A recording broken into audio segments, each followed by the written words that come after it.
Selamat siang pemirsa, berjumpa dengan saya Bripol Intan Anansi dalam program Bayangkara Inspiratif. Selama 1 jam ke depan kami akan menghadirkan sosok anggota Polri yang menginspirasi, memiliki prestasi dan tentunya membanggakan untuk institusi Polri.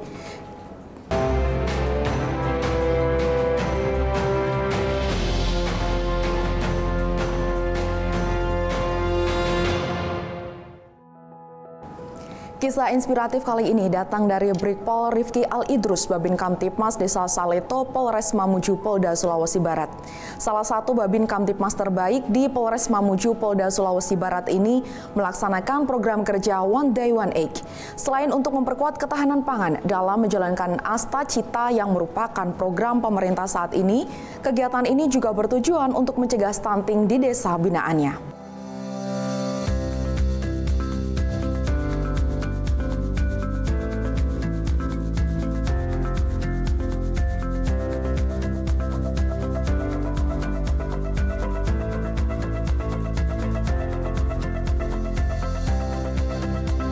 Brigpol Rifki memberikan bantuan berupa telur kepada masyarakat yang memiliki bayi hingga balita berumur 5 tahun.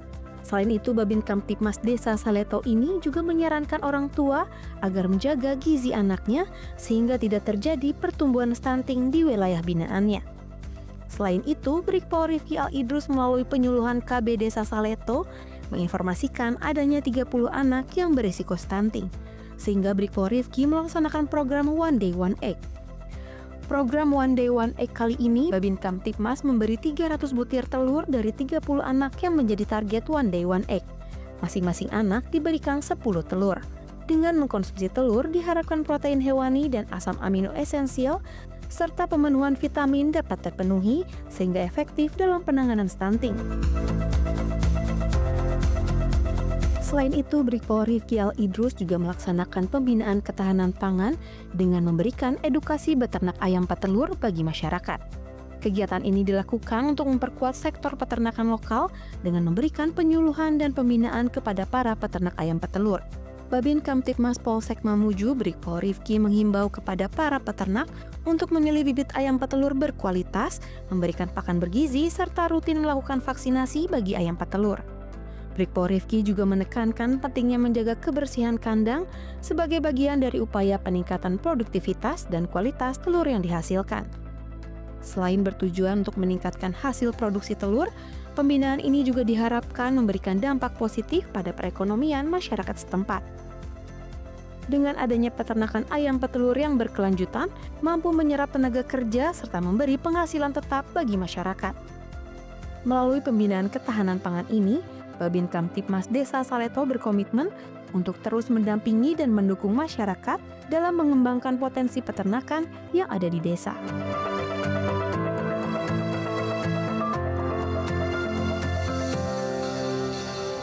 Untuk mengetahui bagaimana Babin Kamtipmas Desa Saleto Polres Mamuju, Brigpol Rifki Al-Idrus melaksanakan program kerja One Day One Egg, saat ini kita telah terhubung dengan Brigpol Rifki Al-Idrus. Selamat siang Brigpol Rifki. Selamat siang, Mbak. Salam presisi. Salam presisi. Baik Pak, bisa dijelaskan bagaimana Bapak melaksanakan kegiatan yakni program One Day One Egg ini?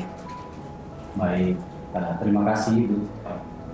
Untuk kegiatan One Day One Egg itu adalah salah satu program kerja kami selaku Babin Kamtipmas di Desa Saleto, tepatnya di Kabupaten Mamuju, Provinsi Sulawesi.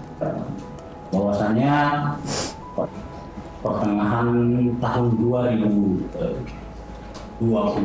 atau sudah memasuki 2023, desa kami adalah ditetapkan sebagai desa lokus stunting, yang dimana kita ketahui bersama bahwa fenomena stunting ini adalah sudah menjadi fenomena nasional di Indonesia.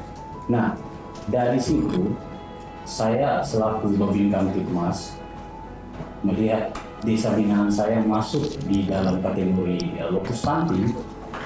Saya tergerak untuk bagaimana keluar dari situasi ini.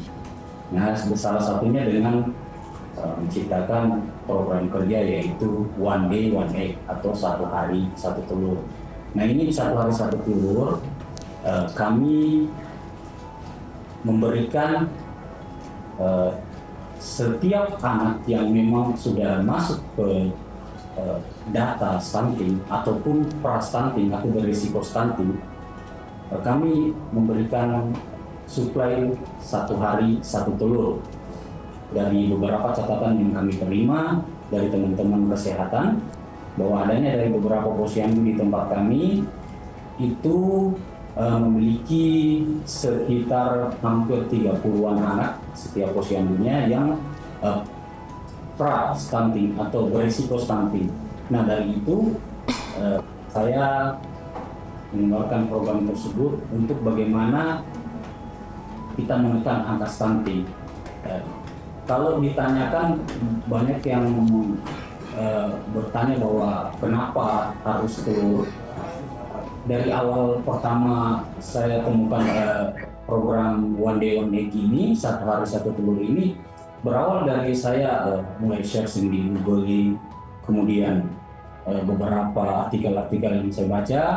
Di dalamnya, kalau saya tidak salah, itu negara Tiongkok dan juga Jerman pernah melakukan kegiatan One Day One Egg ini dan terbukti berhasil. Nah, dari situ saya coba, belum puas dari situ, saya coba duduk sama teman-teman yang memang ahli gizi. Dan setelah kami duduk bersama, dan memang teman-teman dari LGC menyatakan bahwa stunting ini salah satu upaya kita, yaitu bagaimana anak-anak yang masih di bawah 2 tahun itu diberikan asupan gizi yang cukup sehingga protein gizinya terlengkapi. Nah, itu bisa mencegah stunting. Saya kira seperti itu, Mbak. Oleh program One Day One Egg ini, apakah hanya anak-anak yang beresiko stunting, Pak Rifki, atau sejak umur berapa mereka ini tersentuh oleh program One Day One Egg ini? Bisa dijelaskan, Pak Rifki? Baik. Nah, untuk sasaran kami yang pertama itu lebih ke anak di bawah 2 tahun, anak bayi di bawah 2 tahun. Bagaimana kita bisa memberikan asupan gizi, yaitu berbentuk telur kepada 1 anak itu kami berikan 1 telur setiap kegiatan posyandunya. Nah, itu selain itu juga selain anak yang di bawah umur 2 tahun, kami juga memberikan telur kepada ibu-ibu hamil, karena tentunya untuk mencegah stunting ini tidak hanya dari perkembangan setelah lahirnya anak, tentunya dari sebelum lahirnya anak tersebut kita memberikan asupan gizi terhadap ibunya sehingga anak yang lahir itu bisa sehat. Seperti itu, Mbak. Baik, Pak Rifki, ini bagaimana Pak pertumbuhan stunting di desa binaan Bapak ini setelah adanya program dari Bapak? Iya, Mbak. Jadi kami melihat secara kuantitatif, kami meminta data dari teman-teman di kesehatan dan puskesmas setempat bahwa diperkirakan dari 81 anak di desa kami yang tergolong stunting, itu yang keluar dari yang sekarang terdata di stunting per bulan Juni itu sisa 66. Nah, ini artinya ada penurunan. Nah, itu untuk yang sudah terdata stunting. Nah, untuk yang pra-stunting atau resiko stunting itu 80% keluar dari data karena gizinya sudah terpenuhi oleh protein-protein yang tentunya dari program-program kami, yaitu bagi-bagi telur ini. Seperti itu, Mbak. Baik, Pak Rifki, ini untuk biayanya melaksanakan program 1 hari 1 telur ini dari mana, Pak Rifki? Kalau untuk biaya, Mbak, untuk saat ini, Mbak, dari hampir 2 tahun ini, memang saya berinisiatif karena memang selaku Babin Kamtipmas saya merasa terpanggil dengan fenomena ini. Saya menyisipkan gaji pribadi saya per bulan dari kepolisian, dan kemarin dari tahun 2023 juga alhamdulillah saya selain selaku Polri juga kami diberi kepercayaan menjadi dosen di salah satu perguruan tinggi di Provinsi Sulawesi Barat. Seperti itu Mbak. Jadi dari hasil itu kami sisipkan gaji kami untuk bagaimana bisa menjalankan beberapa program-program sosial yang ada di desa. Seperti itu Mbak. Baik Pak Rifki, selain merogoh dari keuangan Pak Rifki sendiri, adakah dukungan dari rekan-rekan sejawat dari Pak Rifki ataukah masyarakat sekitar Pak? Untuk dukungan dari itu sampai saat ini masih saya selaku Babin Kamtipmas sendiri memang berinisiatif menyisipkan gaji kami untuk tapi untuk memberi semangat dari teman-teman yang lain juga dari masyarakat itu banyak yang memberikan support saya selama menjalankan program ini. Namun untuk materi dana itu sampai saat ini masih kami yang backup, saya selaku Babin Kamtipmas. Begitu Mbak. Secara teknis, ini wilayah mana saja Pak Rifki yang tersentuh oleh program Satu Hari Satu Telur ini? Apakah khusus di desa binaan Pak Rifki sendiri ataukah ada di desa yang selain itu? Baik, dari desa kami ini ada 15 dusun. Nah, pada saat awal-awal kami melaksanakan kegiatan program ini, Mbak, memang ada beberapa dusun yang jadi target kami karena di situ lonjakan stunting yang sangat banyak. Namun sampai sekarang dari 15 dusun itu kami sentuh semuanya. Dari teman-teman puskesmas juga menyampaikan jadwal posyandu. Dari jadwal posyandu tersebut saya selipkan kegiatan program kerja saya selaku Babin Kamtipmas itu one day. Jadi untuk saat ini karena memang yang backup itu saya sendiri dari donaturnya saya pribadi dari gaji yang saya untuk saat ini hanya desa saya saja yang melaksanakan one day one day ini Mbak. Seperti itu Mbak. Dalam sehari ada berapa banyak Pak anak yang mengikuti program tersebut? Hitungannya itu Mbak, kami dari 4 posyandu itu dari 15 dusun itu sudah dibagi beberapa kelompok dan terbentuk 4 posyandu. 4 posyandu itu ada 4 kelompok. Nah, masing-masing setiap minggunya itu setiap bulannya itu melaksanakan kegiatan stunting. Jadi satu bulan itu ada 4 kali. Jadi dia tidak per hari karena satu orang anak itu saya berikan 10 telur. Jadi memang terhitung interval waktunya itu sudah 10 hari dari.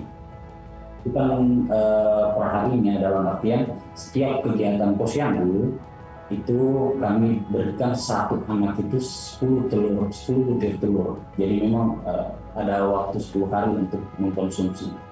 Seperti itu Mbak. Baik Pak Rifki, apakah ada anak-anak dari wilayah lain yang ikut dalam program Bapak tersebut? Ya, seperti penyampaian tadi bahwa kami untuk saat ini, Mbak, kami tidak tahu ke depannya bagaimana. Untuk saat ini, saya hanya membackup desa saya saja. Untuk desa lain mungkin beda kelompok stuntingnya. Seperti itu, Mbak.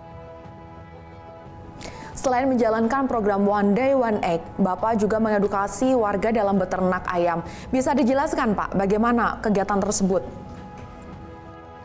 Iya, baik Mbak. Di desa Salepo itu ada 2 sebuah peternakan ayam petelur, dan saya selaku yang selalu membimbing dalam hal ini bagaimana bisa menciptakan telur yang batas, juga menjaga situasi Kamtipmas yang ada, karena tentunya banyak tantangan-tantangan dari dari perusahaan atau ternak ayam telur ini dengan kotoran yang mungkin ayam yang dapat mengganggu warga sekitar, itu selalu kami edukasi. Kemudian bagaimana memilih pakan ternak yang baik, yang bisa menghasilkan telur yang baik tentunya untuk bisa dikonsumsi. Dan ini juga salah satu keuntungan kami di desa kami, ada peternakan seperti itu, bisa membuka lahan kerja dan juga bisa menjadi telur ini, sehingga telur ini bisa menjadi basis ketahanan pangan di desa kami, seperti itu. Ini untuk bibit ayam ini dari mana Pak Rifki? Bisa diceritakan Pak? Oke, bibit ayam ini untuk saat ini di desa kami dari 2 tempat peternakan ayam ini masih join dengan perusahaan yang penyedia ayam peternak telur. Jadi belum ada yang memproduksi langsung, masih join dengan perusahaan untuk pengadaan ayam petelurnya. Namun untuk telur, hasil dari peternakan tersebut bisa dinikmati oleh warga sekitar juga dengan harga yang terjangkau, kemudian tentunya dengan kualitas yang baik, karena setiap bulannya, setiap saat kami mengecek juga menyampaikan bahwa bagaimana kualitas pemberian pakannya, kemudian airnya, bagaimana tingkat stres ayam yang kita sampaikan kepada pihak pengelola, sehingga memang dari hasil-hasil telur tersebut bisa dikonsumsi dengan baik, karena bisa diyakinkan bahwa kualitas telur di hasil dari peternakan ayam petelur ini sudah baik, seperti itu Mbak. Baik Pak Rifki, sering kita ketahui bahwa tantangan bagi peternak adalah kesehatan dan pakan ayam yang mahal. Bagaimana cara Pak Rifki untuk memecahkan masalah tersebut Pak? Ya, lagi-lagi kami katakan bahwa memang yang paling penting itu dalam peternakan ayam petelur itu bagaimana yang jelas pakannya yang berkualitas, kemudian penyediaan tempatnya juga tidak mengganggu warga sekitar, sehingga memang ada beberapa tantangan-tantangan seperti misalnya flu burung, kemudian ada penyakit tetelo juga, dan juga aratan. Nah ini yang sangat kami mengantisipasi dari untuk peternakan ayam telur ini. Namun sampai saat ini alhamdulillah mungkin ada beberapa kejadian, tapi tidak begitu cukup ini dan bisa diantisipasi sebelumnya untuk peternakan ayam petelur di desa kami. Seperti itu Mbak. Baik Pak Rifki, apa pesan Bapak untuk masyarakat agar selalu bersemangat dalam menjaga ketahanan pangan yang diimbangi dengan nikmatnya berbagi dengan sesama? Ya, tentunya pesan kami untuk kepada masyarakat agar bagaimana terus bersemangat dalam menjaga ketahanan pangan, kemudian sehingga bagaimana desa kami ini bisa menjadi, apalagi ini salah satu penekanan Bapak Presiden kami, bagaimana diatensi untuk ketahanan pangan, sehingga insya Allah ke depan Indonesia itu bisa mengurangi ketergantungan pada impor juga, dan juga memperkuat perekonomian khususnya di wilayah kami dan umumnya di Indonesia. Seperti itu Mbak. Selanjutnya, dalam rangka menjalin komunikasi dengan warga, Brigpol Rifki Al-Idrus menggelar giat program Polisi Pedes. Seperti apa program tersebut? Sesaat lagi hanya di Bayangkara Inspiratif.